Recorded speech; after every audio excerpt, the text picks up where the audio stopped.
لبوں پہ درود سجائے آنکھوں میں اشک لیے ہوئے حضور کے نام کے پھریرے لہرا کے یہ اعلان کر رہے ہیں، رہے گا یوں ہی ان کا چرچا رہے گا، بڑے خاک ہو جائیں جل جانے والے، وہ اپنی موت آپ مر جائیں گے۔ چاند کی طرف منہ کر کے تھوکنے سے اس کی نوری کرنوں کو میلا نہیں کیا جا سکتا، تھوکنے والے کا اپنا منہ ہی گندا ہوتا ہے۔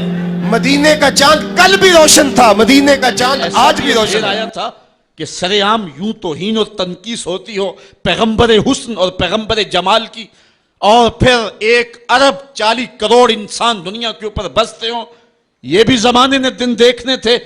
تو امت مسلمہ کی موت واقعہ ہو جائے اگر حضور علیہ السلام کی توہین باقی رہتی ہے، اس لیے امت کو پوری قوت کے ساتھ کھڑا ہونا ہے اور اپنے نبی علیہ السلام کی توہین کا بدلہ لینا ہے، اور یہ ممکن نہیں ہے جب تک جو ہے وہ ہم پوری دنیا کے اوپر غالب نہ ہوں۔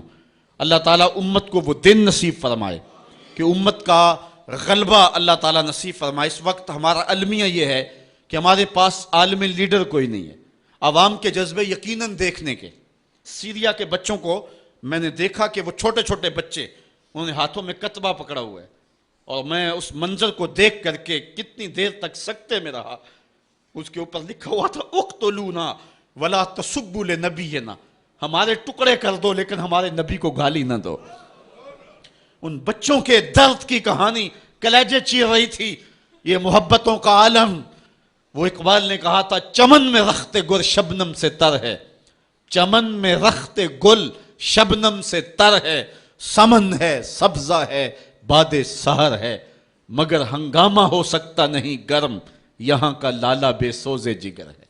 اس وقت امت بے امام ہے، امت کے پاس جو ہے وہ کوئی ایسا شخص نہیں ہے جو امت کی رہنمائی کرے، ملک بھی خالی ہیں اور عالمی لیول پہ بھی ہم کسی امام سے محروم ہیں۔ اللہ نے وہ دن نصیب کرنے ہیں، ہم صفے سیدھی کریں، بس ہمارا کام اتنا ہے۔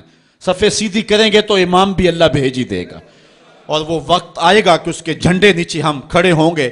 اور ہم نے تاریخ میں پڑھا ہے، کتب صحاح میں موجود ہے، بخاری اور باقی کتابیں اٹھائیں، ہمیں اس وقت کی بشارت دی گئی ہے کہ جب اساکر اسلام ترتیب پائیں گے اور پھر امام بھی آ جائے گا، اور پھر امت مسلمہ وہ بانک پن پائے گی کہ صحیح حدیث میں آتا ہے کہ اگر کوئی یہودی کسی پتھر کے پیچھے یا درخت کے پیچھے چھپ کر کے پناہ مانگنا چاہے گا تو وہ پتھر مسلمانوں مجاہدوں کو بول کر کے کہے گا ادھر آ، یہ ظالم میرے پیچھے چھپا ہوا ہے۔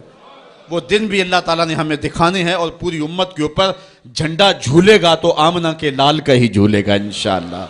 آ ملیں گے سینہ چاک آنے چمن سے سینہ چاک، بزم گل کی ہم نفس باد صبا ہو جائے گی، شبنم افشانی پیدا کرے گی میری سوز و ساز، اس چمن کی ہر کلی درداش نہ ہو جائے گی، آسمان سحر کے نور سے ہوگا آئینہ پوش، ظلمت رات کی سیماب پا ہو جائے گی، شب گریزاں ہوگی آخر جلوہ خورشید سے، یہ چمن معمور ہوگا نغمہ توحید سے۔ وہ وقت انشاءاللہ آنے والا ہے، بس ہمارا کام صفیں سیدھی کرنی ہے، صفوں کو ترتیب دینا ہے، اپنے جذبوں کو مرنے نہیں دینا ہے، اور یہ جذبے اپنی نسلوں میں بھی منتقل کرنے ہیں، اور اپنی نسلوں کو بٹھا کر کے حضور کی عظمت کی کہانی پڑھا کے جانا ہے۔ میں نے سیریا کے ان بچوں کو دیکھا تو میں اپنے بچوں کو بٹھا لیا، میں نے کہا بیٹے پوری دنیا کے اوپر حضور کی ناموس پہ حملہ ہے، بتاؤ ہم کیا کریں گے؟ تو میرا 5 سال کا بچہ ہے، مجھے حمزہ کہنے لگا کہ ابو یہ جو تلوار آپ نے لٹکا کے رکھی ہے بیٹھک میں، اس کے میں پیچ خود کھول سکتا ہوں، اور یہ میرے ہاتھ میں دے، ان ظالموں کو میں کاٹوں گا۔ میں نے کہا بیٹے مجھے یہی تجھ سے توقع تھی، اس لیے کہ تیرے جسم کے اندر خواجہ دین محمد مصطفی کی غیرت کا خون دوڑ رہا ہے، اور انشاءاللہ یہ ہماری نسلیں اٹھیں گی اور اسلام کے غلبے کا خواب ہم شرمندہ تعبیر کریں گے انشاءاللہ۔ تو اپنے بچوں کو بٹھائیں اور ان کو بتائیں، اور ان کو حب رسول کے جام پلائیں، اور ان کے اندر محبت رسول انڈھیل دیں، اور ان کے سینے کے اندر یہ حرارت پیدا کر دیں، اور وہ امت کے لیے اور نام محمد کے لیے ہر قربانی دینے کے لیے آمادہ ہو جائیں۔ انشاءاللہ وہ وقت دور نہیں ہے جب پوری دنیا کے اوپر اسلام کا جھنڈا جھولتا ہوا نظر آئے گا۔ ہم نے اپنے جذبوں کو بہر صورت بیدار رکھنا ہے، اور اگر انہوں نے توہین کی زبان کھولی ہے تو کروڑوں انسان حضور کی مدح میں زبانیں کھول لیں، صبح و شام وظیفہ درود و سلام کا لبوں پہ جاری کر لیں، اور حضور کے نام کا جھنڈا اٹھائیں۔ یہ گلیوں میں، یہ چوکوں میں، یہ بازاروں میں یہ احتجاج، یہ تو ایک معمولی کیفیت ہے. ہم تو اس سے آگے بھی اگر ہم بے بس ہیں، کر کچھ نہیں سکتے. سچی بات ہے، ہمارے اندر جو جذبوں کی کائنات ہے ان کو کچا چبا جائیں کہ جنہوں نے میرے آقا حضور نبی رحمت کی توہین اور تنقیص کی ہے. اس لیے جو ہم سے بن پڑا، جو ہم سے ہو سکا، ہم نے وہ ضرور کرنا ہے. وہ کیا کہا تھا سودا نے کہ مجنو لیلا سے بازی نہ لے سکا پر سر تو دے سکا. کس منہ سے کرتے ہو دعویٰ عشق سودا، تم سے تو یہ بھی نہ ہو سکا. ہم نے دیکھنا ہے کہ ہم کیا کرتے ہیں، اس حوالے سے ہمارے جذبات کیا ہیں. مجھے یاد آئی آج عمارہ، سارا دن آج عمارہ کی کہانیاں میرے ذہن میں گردش کرتی رہی. عمارہ غزوہ احد کی نامور مجاہدہ ہیں کہ جب بھگدڑ مچی اور کچھ تو خون ہونے لگا اور عجیب کیفیت بن گئی، تو اس وقت حضرت عمارہ خاتون ہیں جو اس جنگ میں ساتھ آئی تھی. کس کام کے لیے آئی تھی؟ کہ کوئی زخمیوں کی مرہم پٹی کروں گی. لیکن جب دیکھا کہ حضور تنہا ہیں اور تیروں کی برسات ہو رہی ہے، عمارہ تلوار لے کے میدان میں آ گئی. اور حضور نبی رحمت نے فرمایا کہ میں جدھر دیکھتا تھا مجھے عمارہ ہی نظر آتی تھی. اگر ادھر سے حملہ ہوتا آگے عمارہ کھڑی ہوتی، اگر ادھر سے حملہ ہوتا تو عمارہ کھڑی ہوتی. میں کہتا عمارہ تیرے نام پہ میری نسلیں قربان، جس نے محمد عربی کی آبرو کا پہرا دیا. اللہ اکبر. تمہارے جذبے سچے ہیں انشاءاللہ. شاید مغرب کو بھول ہو گئی ہے. یہاں ایک ایک بچہ غازی علم الدین ہے، ایک ایک بچہ عامر چیمہ ہے. یہ سعادت مندیوں کا سفر ہے. یہ مغرب کو بھول ہو گئی ہے. اس نے کس قوم کو چھیڑا ہے؟ ان کی غیرت مری ہوئی نہیں ہے. انہوں نے کچوکے دیے، زخم دیے، امت کو معاشی بحران میں مبتلا کر دیا. روز پیٹرول کے بم ہمارے اوپر گرتے ہیں لیکن ہم کبھی میدان میں نہیں آئے. لیکن سارے معاملات کے اندر ہم کمپرومائز کر سکتے ہیں، کمزوری بھی دکھا سکتے ہیں. اگر اس عنوان سے ہم کمزوری دکھائیں، ہمارا بچتا ہی کچھ نہیں ہے. ہمارا سب کچھ نام محمد ہے. ہم نے ہر دور میں تقدیس رسالت کے لیے وقت کی تیز ہواؤں سے بغاوت کی ہے. چھوڑ کے سلسلہ رسم سیاست کا فسوں، بس ایک نام محمد سے محبت کی ہے. ہم نے عہد غلامی کرنا ہے حضور علیہ السلام کے نام سے، اور انشاءاللہ یہ ہماری سعادت مندی ہے. ورنہ ہم نے وہ زمانہ بھی دیکھا ہے جس زمانے میں کوئی ایسا متنفس نظر نہیں آتا تھا جو حضور کے نام کا جھنڈا اٹھائے. یہ تاتاریوں کا دور ہے، جب بغداد کو اجاڑا گیا، امت کے سر کاٹے گئے، اور یہ حال تھا کہ منگول سردار نے کہا کسی مسلمان کا سر لاؤ، اپنے فوجیوں کو کہا، نہیں تو تمہارا سر کاٹ کے لگائیں گے. ایک مینار تعمیر کرنا ہے کھوپڑیوں کا. اور پھر مسلمانوں کا پتہ ڈھونڈتے ہوئے لوگ ہاتھ میں پیسے لے کے گھومتے تھے کہ کسی مسلمان کا پتہ دے دو، اس کا سر کاٹیں ہم.